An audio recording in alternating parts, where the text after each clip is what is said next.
We know how to have fun. We know how to celebrate the good times. What is your tolerance for the slings and arrows of life that affect us all? How do you deal with the losses, the challenges, the disappointments? What do you say in here about the things that you want that don't happen? How do you get through life's challenges? Well, it turns out that I met 41 optimists, 41 people, and optimists are happier, healthier, and they live longer than pessimists. Optimists believe that bad things are temporary.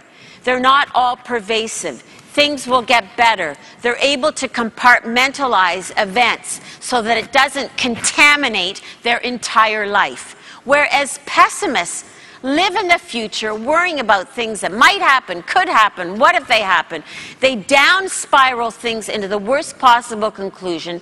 They catastrophize events. They jump to conclusions. They distort the positive.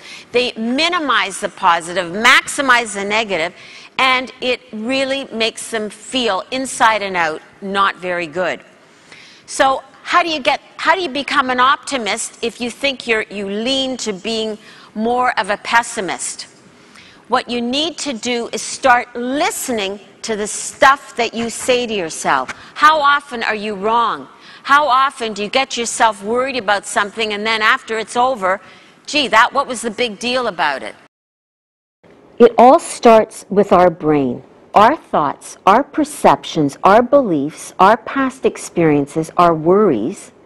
And the brain doesn't know the difference between real thoughts and real things happening and imagining and worst case scenarios. And so the question you mentioned about distress, those are the events that are not within our power to change. Things out of our control. The illness of a loved one. These are very challenging situations to deal with. But most of us in our day-to-day tend to distort and think in an irrational way, which causes us great pain and suffering. They end up coming to my office because they come in with, let's say, neck pain or back pain. But when I start becoming a detective and trying to figure out what the real issues are, they're either work-life balance issues or stress. And I'd like to add that there's no such thing as a stress-free life, because life without stress is death. We have to have stress. It gets us out of bed in the morning. It's how you interpret what is going on. And as you mentioned, you can give two people the same event. One copes, one falls apart. How is that possible? It's all in here. It's all in the brain. So a great tip for someone who might be the type to distress and take the same stress and not deal with it as calmly. Any tips on what they could do? Yes. What you can do is a technique called disputation, where you start arguing with your distorted thoughts by saying, is this true? Am I jumping to conclusions? Am I catastrophizing? What is the evidence for my believing this? Is there another way of looking at this?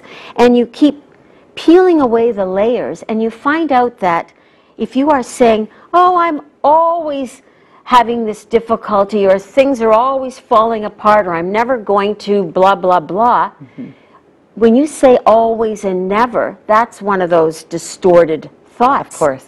And it triggers cortisol, which is the most important but can be destructive stress hormone. And you live in the what's called fight or flight sympathetic nervous system, which is fine if you have to get out of the way of danger. But what if you're sitting at your desk and thinking about 10 things at once? And you want to get into the parasympathetic, regenerative, healing, restorative system where all good things take place. And you do that through breathing. Elaine, one of the things I wanted to ask you is about you're called a life doctor, and so the LIFE is an acronym for what exactly? It was something I created because I don't believe in work-life balance. I think it is a myth, another thing to make us feel guilty And I came up with LIFE, which stands for love, inner being, fitness, and energy. And the question to ask is, what have I done for my life today?